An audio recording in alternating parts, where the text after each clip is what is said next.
Alrighty, gang. Here's to nights that turn into mornings and friends that turn into family. Cheers! Happy birthday to you!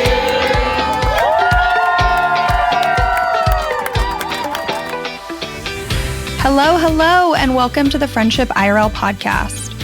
I'm your host, Alex Alexander. My friends, they would tell you I like to ask the hard questions. You know who I am in the group. I'm the person that's saying, okay, I'm going to ask this question, but don't feel like you have to answer it. And now I can be that friend for you too.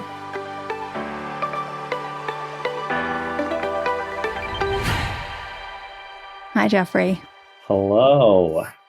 You know, I just have to tell people off the bat that if they're having a moment where they're like, that voice sounds really familiar, that's because I secretly tricked you. Well, I didn't trick you. I asked you for a favor. You had no idea what it was for. And your voice is obviously the main voice of the intro.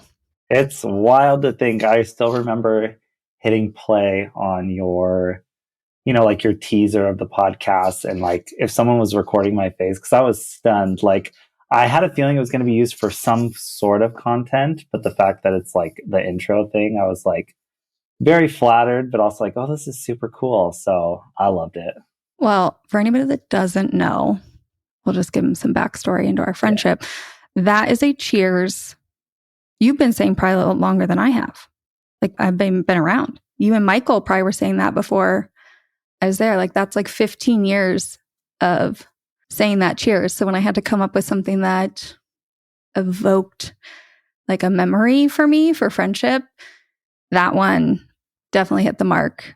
It really does. And I mean, it's pretty cool just with all the things that you're doing kind of in this realm. And I mean, obviously the last line of it is friends that turn into family, which is like, I just 100% like support that friends can be viewed just like family members. Well, you're segueing perfectly into why I've asked you to be here today, which you already know. You know what I asked you to come on here. You don't really know where we're going with this, but yeah, here for it. Like I said, I mean, you and I have known each other as long as Michael and I have been together. So we just celebrated 13 years. Mm-hmm. We met in college. Congrats to us. Yeah. Yeah. We should celebrate our friend anniversary. It is our friend anniversary. Maybe we'll take today's podcast date and we'll just use that retroactively. There we go. And we were roommates. That feels like a million years ago. That does. I almost actually forgot about that. I was like, we actually did live together for a while. And I think a little over a year. Mm-hmm. Yeah. It was great times. It was great times. It was great times. Right after college, Michael and I decided to move in together I haven't told this on the podcast. And we moved in with his brother and Jeff. Basically, his two brothers. It's a great time. It was a great time. We got to share a kitchen, which it's always fun cooking with you. We do love cooking together. That's definitely one of our shared experiences. Definitely. And now here we are. Mm-hmm. Weddings, babies on your part. Yeah. Not mine. Yeah. You moved away to a different state. Now you're back.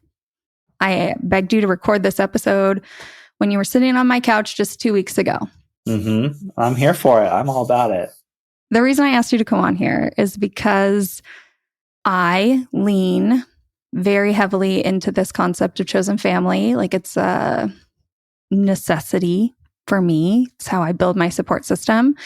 But I think you're so interesting because you do have a great family of origin. And I feel like you've just really naturally leaned into the idea of chosen family as well. Like it's supplemental, it's additional value. Why not, basically? And I was trying to think back. I mean, we said we've been friends for 13 years. When do you think we decided we were chosen family? Like you and I? Ooh, I mean, that's such a great question. And I think it just happens so organically with like just me and you together, but also your husband, like kind of when we were talking a little bit about this podcast and stuff too, it's like I come from a great family. Like I have amazing parents. I do have a twin brother, which contrary to what a lot of people's twins experience are, we are complete opposite people. We didn't have the best relationship growing up. We are on great terms now and stuff, but I wouldn't say I was like yearning for something else. But I think when it comes to like friendship is I've never really seen like necessarily divide between what makes a friend and what makes a family member. I think when you develop friendships, you connect more on a deeper level. It literally becomes family to me. To me, family and friends, yes, there are definitions behind family and it meaning things with like your blood and stuff. But I think with you and Michael and his brother, it's more of a feeling thing and it feels like family. It's kind of like that unconditional love that you have for people. I know you talk about it on your podcast and with a lot of your content, and something that makes me drawn like to talk about this topic with you is the fact that you can have friends is there doesn't necessarily like have to be a label on it and like good friends. And I think, sorry, where I was going with that is what you talk about a lot is how friendship evolves. And we used to see each other every single day. We lived Yeah. together. I used to see Michael and his brother every single day, or at least every single weekend, if not every other. But as you transition in life, that got farther and farther apart. And what's cool is you talk about that now with people is a lot of people think a best friend is someone you see every day, or you talk to every day.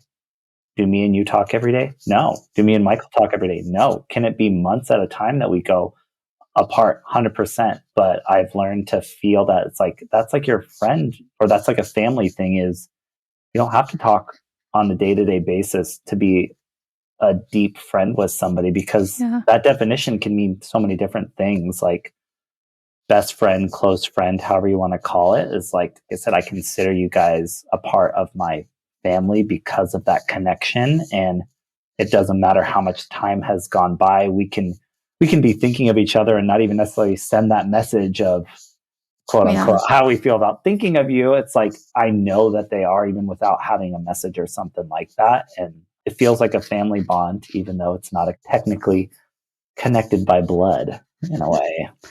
Yeah. I mean, it just feels like you're probably right.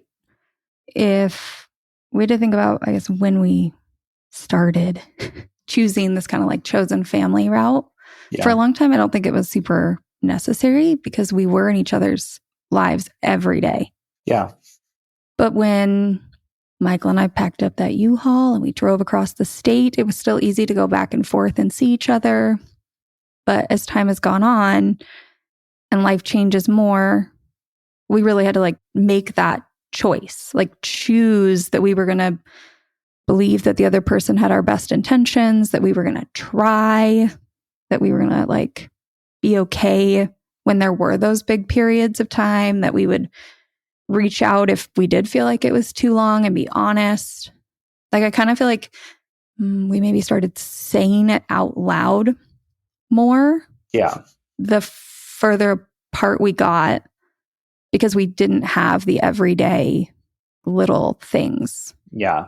I definitely think that's what made it kind of, I guess, more apparent that it was, a chosen thing and that we do have that deeper connection. I think through all the different challenges, whether it be, not seeing each other on a day-to-day basis or just a weekend thing that always had an event where we would always be at it together or something like that. The fact that, whether it was you guys moved and then I moved across even a couple more states, is the feeling of that friendship and the quality of it didn't change as much as the time spent definitely did. And I know I already said it earlier, but I love that you talk about that and allow people to just be educated on that. The fact that you don't see someone on a daily day basis or talk to them, that doesn't have to necessarily threaten the friendship, doesn't have to be 50-50 on who reaches out to who most. Like, we understand our lives get busy and we understand the intentions when we reach out to each other or things like that. But I know if I was ever in a crisis or anything, like you, Michael, Scotty would be someone that I could like reach out to, regardless of how much time has passed, because there's just that deeper connection. And I feel like states and places and the frequency of our communication, that stuff doesn't matter. I mean, it's almost kind of like a trust thing. Yeah. Like we just trust that when we do call, the other person wants to hear from them. Yeah.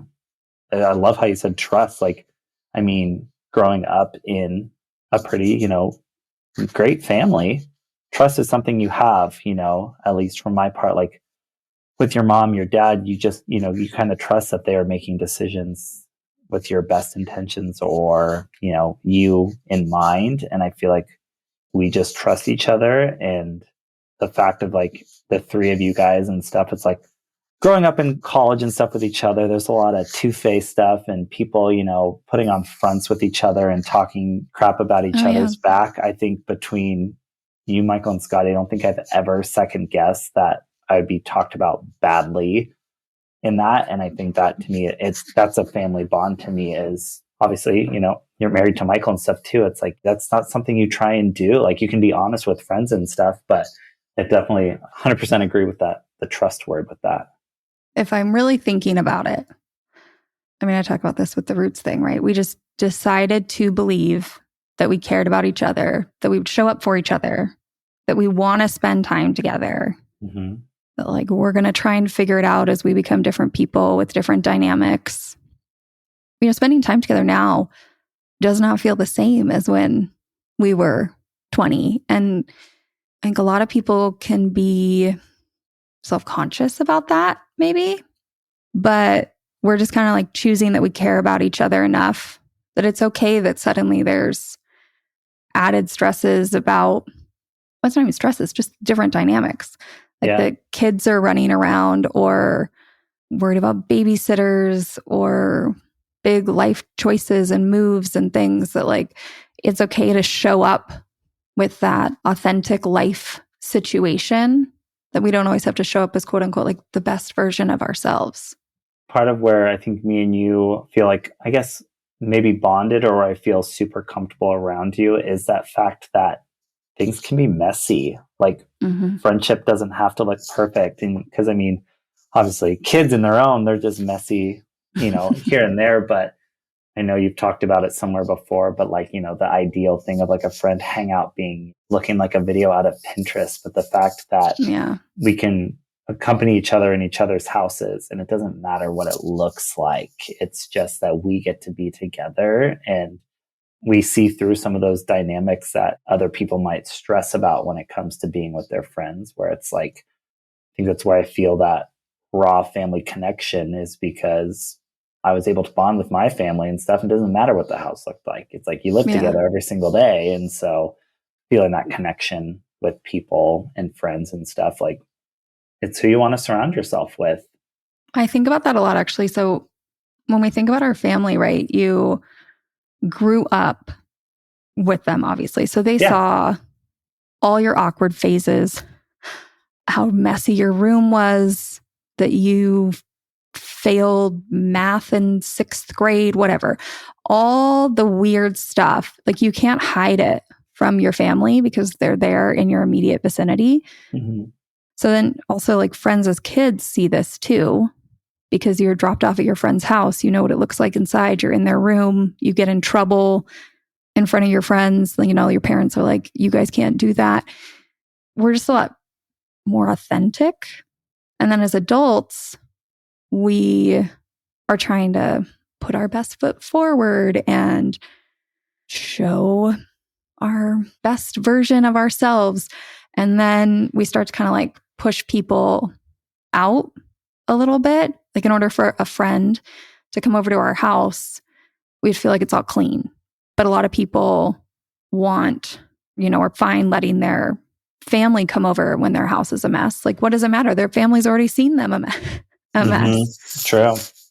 And that kind of vulnerability is what a lot of people want, but they feel like they have to like work really hard to let people in or people need to earn it. And yeah, sure, to some extent. But I also think that we want to be able to like call our friends in moments of need. Well, those are the hardest moments to let somebody in. Totally. When I came after you guys had Lo and stayed, it was like a super vulnerable time when you have what was she, like 3 weeks old, for somebody to come stay in your house and help you. And if we hadn't already kind of broken through some of those barriers because we just decided we were going to let each other in, that probably would have felt so uncomfortable for everybody.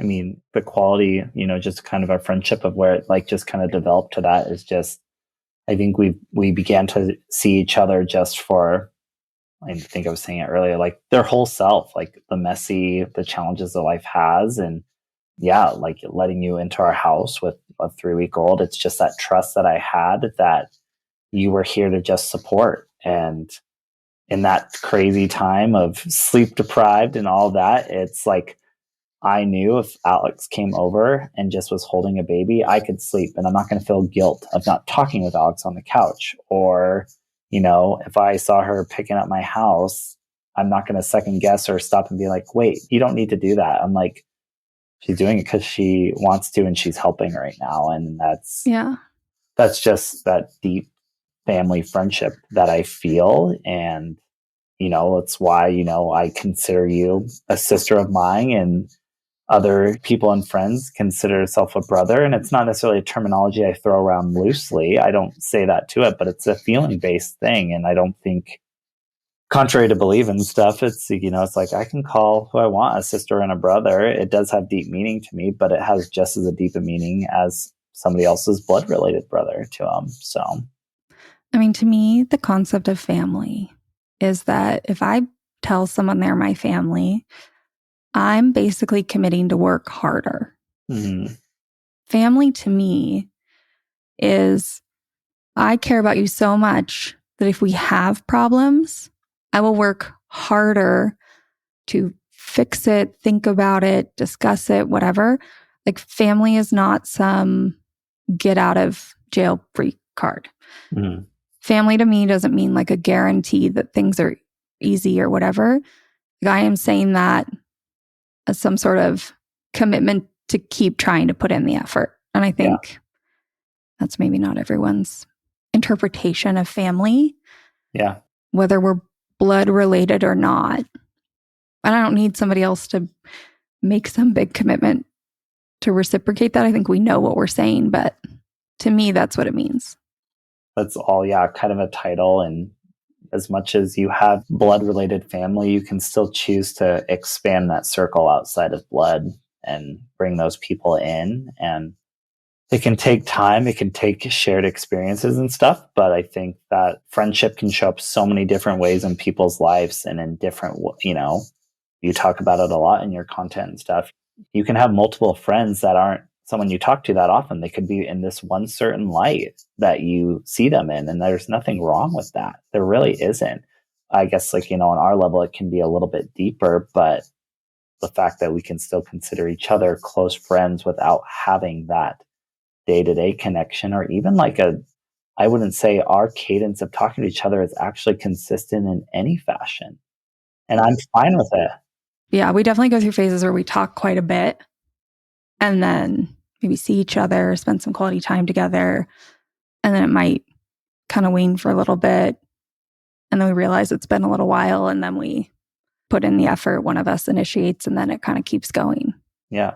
But I guess, and I think, at least I believe the feeling is mutual. No matter how much time has passed, how many months, I don't think the thought has ever crossed our mind where it's like, are we still friends? No.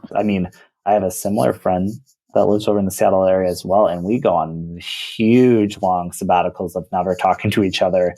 And it's not for the lack of friendship or anything like that. But as soon as somehow our paths cross, or one of us sends a text that we need to talk or something like that, as soon as we get on that phone call or Zoom call or FaceTime, we talk to each other for hours, like that we had seen each other, or the quality of conversation is great. And I've never wanted to think, is this person still my friend, even though I haven't talked to him in 8 months? It's like, I know he is, but we're not in each other's lives on a daily day basis. We don't live in the same area. Like, he has kids and stuff as well, but friendship can look so many different ways. We don't need to evaluate them on such a level where we're trying to decide who, the cutting of friends, or, eliminating that stuff. Like, I don't believe in that, because friendship can look so many different ways. I think there has to be some real grievances for me to do that. I just think there's so many routes to try and trust to have before you ever get to that point. I was thinking about, do you think, so we knew each other, I think you and Allie have been together about half the time.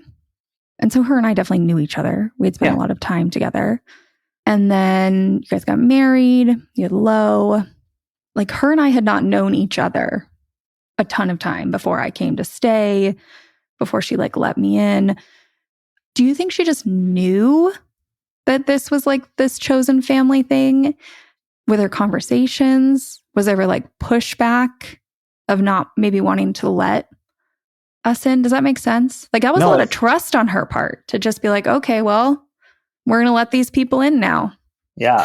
No, what's really cool about my wife, Allie, and the friendships that she's developed with inside my other friendship and stuff as well is one, I've never felt threatened by it, but I don't think there was ever any pressure kind of for it. I think she deep down knew like how highly I talked of people, that they were important to me. But I don't think any of the bonds that she has had with you and Michael and Scotty they were never forms of pressure, or it's like, you should meet these people, they're awesome, you should form that kind of connection, because I wanted her friendship with other friends of mine to just be natural and to also be whatever level of friendship it's going to be. Obviously, our paths are going to cross just from whether they're the birthday parties or things like that they're going to be at, but the level of friend that she's going to be with you or any of the other people that I am, it's going to be on her own personal agenda on how she wants to handle it. And I mean, I'm in an amazing spot with my wife and friends that we've shared them, and she has grown fond of tons of friends that I have. And to be honest, I think she's also developed stronger friendships with some people that I, am great friends with, but they connect more on a deeper level, whether that is because it's female to female or things like that, or just have some other, common things that they get to talk about. And I have never once felt, say you and her start talking a lot more about things, thought would never cross my mind to threaten. I was like, oh my gosh, is she better friends with Alex than me? It's like, if anything, I'm more like cheering. It's like fantastic. Someone that's so important to me in my life is becoming an importance to another person that's important to me, if that kind of makes sense. Yeah. I was just curious because by the point that Allie, not that she ever had walls, but to like let me come in and help her in the middle of the night after Lo, all these things. I mean, to me, it really did feel like a sister was invited in. At that point, her and I were definitely friends, but we didn't know each other. We didn't have 8 years of history. We only had a couple years. I mean, I'm always in awe when that happens, and it's happened with a variety of friends. Yeah. I don't know what the magic of that is, because I don't think that happens with everybody. I think some people will be like, well, I haven't known you that long, and I get that you're really close, like you're basically a sister to my husband, but like I don't really know if I want to like have you come sit with me in the middle of the night while I nurse and then put my baby to sleep. I mean, I'm beyond grateful. Like it's kind of wild if you think about it, right? Mm-hmm. It is. That she was just like, yeah, this is what we do here. Grateful is a great word for that. And, I consider myself very lucky to have that with my wife and friends, because what's been really cool about me and her's life is there's not much of a divide in certain areas with that kind of stuff and like friendship. And we have been extremely blessed when it comes to, even just how our families intermingle with each other. Your families together are really fun to watch. Everybody gets along so well. Yeah, it's so weird. Like just some backstory for people listening. It's like my in-laws live 5 or so minutes away from each other. They had met when me and Allie met. Like they didn't know each other beforehand, but they hang out on their own now. And it's crazy to think that, just me and Allie and I coming together created a friendship between 2 other adults. And it's cool that we can get together, and it's not like, oh, well, now we got to go spend time with your family, or now we got to go spend time with mine. I mean, that bleeds into like friendship and stuff too, that whenever we go see certain friends, like, okay, well, now we have to go see Jeff's side of friends or things like that. A friend is a friend to us, and the connection can be a little bit different or where they kind of show up, but it's a really cool understanding to have between each other. Well, and I would say that, I mean, if you and Al were out of town and we went to Spokane and your parents or Allie's parents were together or separate or somewhere, we would go hang out with them. Like they're just extra role models, I guess. Yeah. I would have no question about showing up at your parents' house to hang out. And I could say that's because of how long we've known each other and the fact that we knew each other in college. But we were literally just at a friend's house this weekend, and he was one of Michael's roommates. Her family, his wife's family, lives where they live now in NOLA. And we were like, do we get to see your mom this weekend? Yeah. I do think that's kind of a piece of the chosen family. Yeah. No, it doesn't have to be, but kind of that people's parents, siblings, like it just feels like some further extended piece of family that maybe you try and prioritize to like see and connect with when you're around. Yeah. It's a really cool, bonding thing. And I've definitely been there with other people's, and it's like, you get excited to go to like their parents' thing. And I love the fact that, I consider you like a sister, but like if my parents were together or throwing an event, like you coming to that is just, they're going to be welcoming of that. They know you're important to me, which means you're important to them just in being around. And it can just be so natural and stuff. And I don't think where some people might view that as weird, it's just not something that's ever come across me that way. And it's great. I mean, again, I've been blessed with a really cool in-law relationship. And I feel like ours, we've had time on our side. And me and Allie have been married for quite some time now, but even just with her family and stuff too, it's like there's a lot of people with in-law relationships can be different. And, it could also depend on the people. Not all my experience isn't going to be the same for everybody. But I mean, I treat my wife's family's house like it's my own. It's cool. It's like a comfortability thing. Like, just like I can come to your house and who cares what I'm wearing and can open a cabinet or not feel good, lay on the couch, take a nap. Yeah. Nap and not feel bad about it. It's like I have that really cool relationship with my wife's parents as well. And we don't have all that time on our hand. It's felt like that for a long time, but I think it's just those people, you surround yourself with. And we've just been lucky that we've just gravitated towards that. We also built it as well, too. I mean, it's not going to be natural, or it's not always going to happen with every single friendship just because you want one to work to that level. It may not ever, and that's not necessarily a bad thing either. So that leads into my next thought, which was the things that we do because we've kind of like made this chosen family decision. And I thought of some. Like, one is trying to make it a priority to call on the holidays. Like, we FaceTime, even if we're not together. And part of that has to do with the kiddos. Yeah. But I think there's that. I think there's just like vocalizing I've told you this before. I find it so endearing that you call me sis, and which is probably why you keep doing it. Or like saying, that you're like another brother, that like trying to prioritize seeing each other's families, or at least when it does work out, truly wanting to connect with them. Like, how are they doing? What is new? And not just necessarily hearing about it from you all the time, but trying to see them and ask them the same questions, like caring about them as well. We have things in place that I don't believe are even planned out with each other when it comes to either our check-ins and stuff. It's like, it comes time when it's like, I feel like anytime any of the big holidays come out, it's like we are going to carve out a quick amount of time to FaceTime with you guys. Yeah, sometimes it's real fast.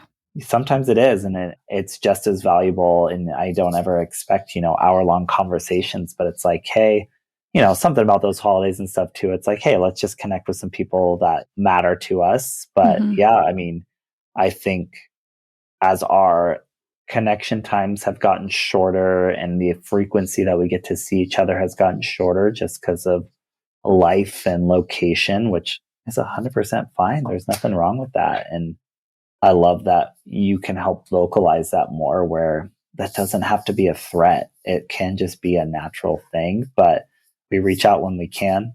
I feel like when we are together, it's quality. It's just quality because there's no front that's put on. I mean, we were just over there a couple weeks ago, and it's not like we have everything perfectly planned. So it's like a production when you're here sort of thing. We went by the seat of our pants, and that was great. And it was more that we were with each other, and who cares? I mean, went to a 1-year-old's birthday party together and sat with a room full of kids screaming at each other. And it doesn't matter. It may not have been our most 100% thing where we wanted to spend our time with each other, but we were together and it was great. Yeah. I mean, choosing to not have a big plan was honestly kind of intentional because you guys were out of town. The kids were with Allie's parents. Like, you don't necessarily get to be that unscripted. Mm-hmm. Could we have made some plan? Sure, we could have. But we really wanted to make sure that there was space where if somebody did want to take a nap or sleep in or be like, I don't want to go out somewhere. I don't want to put real clothes on. I'd like to stay in my sweatpants. That there was like room for all of that and to like just be honest because it didn't really matter as long as we were just hanging around together. Mm-hmm. Yeah. And I think that's one of the beauties of our friendship is that just unscriptedness and casualness that it's comforting. And I don't think, I mean, I've grown up having friends and things like that. And I think even before we met with Michael and Scotty's, like, that's what I just kind of felt is with, I think for me, before meeting them, friendship was a lot more formalized and very event centered and things like that. But it's like just being able to, this is going to be a really silly example that I realized when I had found some like friendship with Michael and Scotty was I grew up with military parents, very structured life, very make your bed, things like that. Mm-hmm. I thought you always had to like leave the house in jeans. And if you're going over to a friend's house, you had to have jeans on. And I started hanging and then around you befriended Michael and Scotty, and I've never seen so many sweatpants and slippers in casual settings. And I slowly like sort of adapt to that like even just appearance wise, it didn't matter. And it was a funny example because I mean, I remember when I started to like kind of shed that layer of like, who cares? Like, even if you're just going over there to hang out, it's like, come wherever you just came from. Yeah. Hell, even if you just came from the gym, throw some deodorant on and who cares? Yeah. You want to go use the shower in my house real fast? Like, you got 5 minutes to rinse off. I mean, that's another one, like just even showering at somebody's house. And it's like, yeah, that's where I feel like whether it's your house or even theirs back when, in the college days, it's like a friend. It's like, yeah, use the shower. It's fine. That's such a real thing though. So Sarah, who was previously on the podcast, I have 2 stories about this. One, the first time I ever met her was actually for my birthday. Mike was bringing her to my birthday. And I was running late. No one's surprised. I was in the shower. They arrived. I came out in a towel and was just like, oh my God, hi, so nice to meet you. And she says to this day, she's like, that was the most Alex meet and greet of all time. You just like wandered out. I think maybe I was in a robe, not a towel. Not ready, not dressed, fresh out of the shower, had never met her before. I was just like, hi, I'm so excited you're here. Sorry, hold on. I have to go get dressed, but I'll be right back. Some people would never, ever. But the other thing I was going to say is that even to this day, when people come to our house, we actually make it a point sometimes to wear sweatpants because we want people to know they can show up in whatever state and like set that precedent that if the difference between you wanting to show up and hang out and not coming is because you don't want to put makeup on or jeans on or whatever after a long Sunday, then don't. But don't let that be the reason you don't come hang out. Now, if you don't feel up to it, that's fine. Yeah, but let's eliminate some of the factors that are silly reasons that it's like, hey, if you're going to tell me you don't want to come over just because you really don't want to put a full face of makeup on and get dressed, like, let's drop that barrier and be like, who cares? Yeah. If you're too busy today to like bring something to the potluck dinner, just tell me and don't bring anything. Yeah. That's okay. I'd rather have you here than have you like not coming over because you didn't have a chance to bake some cookies. I don't care at all. And I think people trying to like implement that more, it's just less reasons somebody, I don't want to say excuses. It's like less barriers to being together. Yeah. The more of those you drop with friends, I think allows for more opportunity for you to bond more, establish things more together. And I don't know. I think it's more of like the rawness with each other where, yeah, just dropping some of those societal barriers that I feel like it's all of putting your best foot forward. And I think some beauty in friendship that you will find is when you drop some of those and realize that it's not about presenting yourself in a certain light. No, I mean, life is messy. Mm-hmm. There are so many moments where you cannot present yourself in the best light, but you still need people. So Yeah. I think it was just like practice. This is all practice for those hard moments. Yeah. Then you are used to being in your sweatpants. So when something hard happens, it's easier to do that because you've already done it.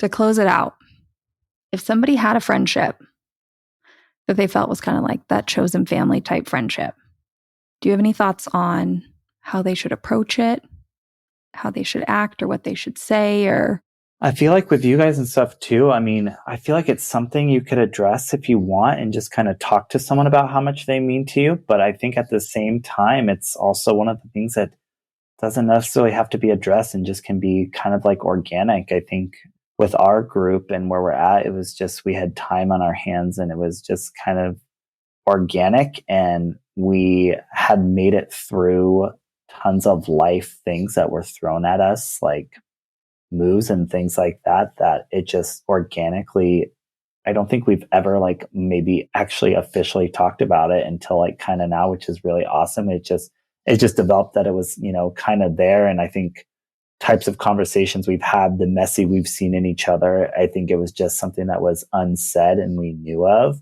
But I don't believe it's, anything wrong to like address and talk about. Like, I think, even with like Michael and Scotty, like even them seeing even some really low moments in me, I think there was probably a moment of like a thanking or a gratitude of something maybe the next day on like, thanks for being there, like in a lull. And I think those little things might summarize or feel like, hey, like we're kind of in this for the long haul, and it gets reciprocated over time. Doesn't have to be necessarily that same messy type of environment, but yeah, I think experiences just kind of provided that. But I mean, if you have someone that you feel is, a deeper level or someone you kind of want to establish that with, as like, what's there to lose and kind of talking about it. But I think going into it with the expectation, me and you briefly talked about this when you were over here a few weeks ago, was I was like, well, what if you view someone in that sort of way, but maybe they don't? And how do you kind of talk about it? But I think it's, just understanding that they may not align, and it's okay for you to view a friend in this sort of fashion and them to not back that way. It's like, that's fine. That doesn't mean you have to like sink to their level, and not in a bad way where it's like, you don't have to eliminate how you feel about them. yeah. I mean, it's just choosing that this is how you're going to act. All I can control is my side of this. But I do think, based on our experience, based on my experience with other people, I had to do this. That's the thing. I had to do this. I had no other option. If I wanted a support system, I had to trust fall into it. Thank goodness I got a bunch of great people around me.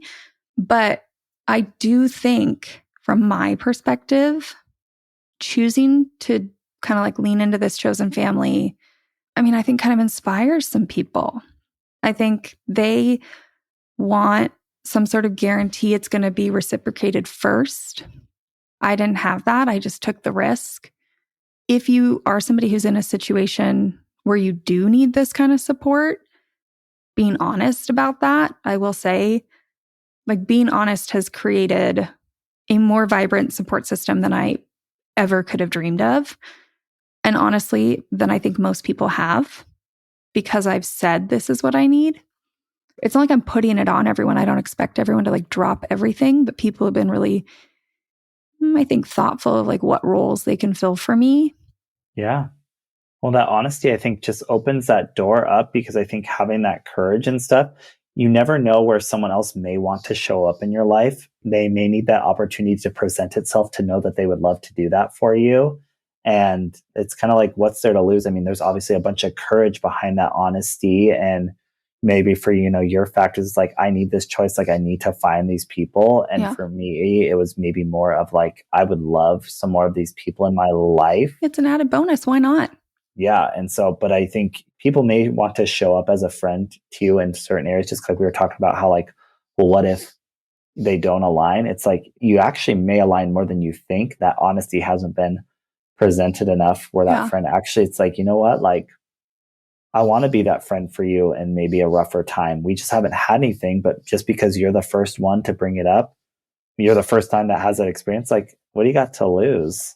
I also think, you were saying like offering, like you never know, you might align. I do think there's a lot of things. I know I do this. I'm trying to think of other people doing it. I'm sure they do.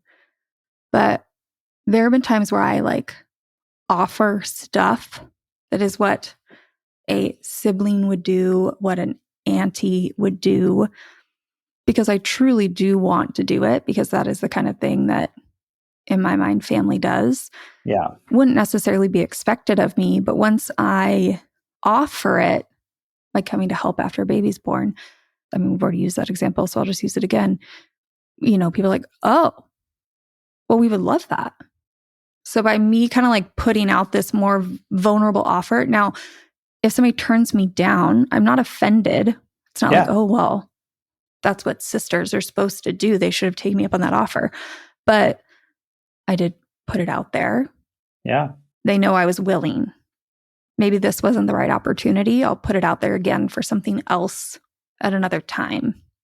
Yeah. Not that it's a two-way street, but like, yeah, the offering or maybe the asking, it's just something you have to kind of put out there. You may be more vocal on like, hey, I want to help in this way. And I think we need more people that want to vocalize their help, because maybe that will help establish the friendship even more. But also on the other side of that coin is people that may need the help and stuff too. It's like being vulnerable and even asking. Like I said, you never know where someone may actually want to show up for you. Yeah. And so it's honesty kind of on both parts. On if you have a need, I do think there are some levels that friends can help fill a need that you may surprise yourself in. Yeah. And I think when it comes to, like a family of origin, there's all these expectations of like, well, if I need them and I call them, they will show up. And I think where a lot of people get caught up with friends is they think, well, if I call them, they don't have to show up. They're just my friend. The truth of the matter is family are still just people. They don't have to show up. They can say no. It's still a risk to ask no matter what. So maybe just becoming a little more practiced with broadening your asks, because there might be people who would want to show up for you or would show up for you. Yeah. You said it perfectly. We're both, I guess, prime examples of maybe kind of the opposite ends. Is at the end of the day, family is just people. And there are people that have family that don't necessarily show up. And you have people that family that kind of do. And even on my end where, I had some great family, but like, are there times where I've had friends show up for me and more of where some people might say as a family type of an impact? I use the example, like me and my brother, it's like we are closer now, but I've had more friend brothers show up to me in a brotherly love way than I've had from my brother. And there's no one to necessarily like blame on that or to say, well, you have a brother like they should. It's like, there doesn't have to be an expectation. At the end of the day, they're people. And for the most part of my life with my twin brother, we are just completely different people. We weren't going to show up for each other that way, but I found some people that did. And my brother has shown up for me in other ways as we've evolved. And he sticks to his skill set. Yeah. Like he has certain interests, certain ways, certain connections, certain whatever. We all do. And he just hasn't done that like guilt, shame of like, well, I have to. Yeah. And you guys have like found your way. Now you know what to call him about. Totally.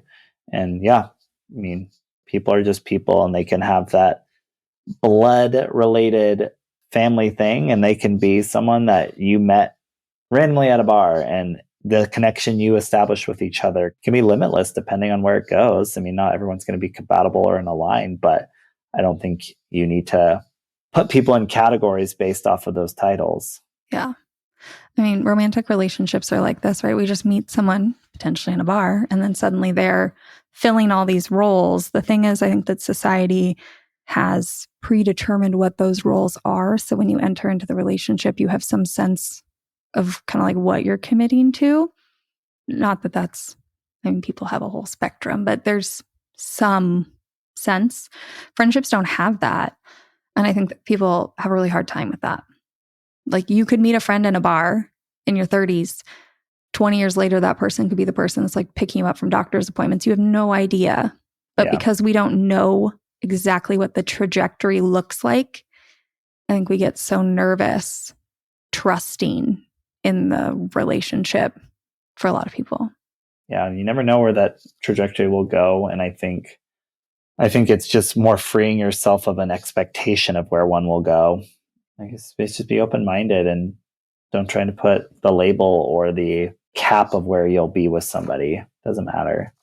I agree. This has been amazing. I mean, I truly think this is going to really help some people think about their relationships. And watch, I'm going to get messages saying that people have like talked to someone and feel like they have a new chosen family member. I wouldn't be surprised. Yeah, you never know. I love it. I am grateful to you. Thank you for doing this interview. Of course, 100%. Thank you for listening to this episode of Friendship IRL. I am so honored to have these conversations with you, but don't let the chat die here. Send me a voice message. I created a special website just to chat with you. You can find it at alex.chat. You can also find me on Instagram. My handle at it's Alex Alexander, or go ahead and leave a review wherever you prefer to listen to podcasts. Now, if you want to take this conversation a step further, send this episode to a friend. Tell them you found it interesting and use what we just talked about as a conversation starter the next time you and your friend hang out. No need for a teary goodbye. I'll be back with a new episode next week.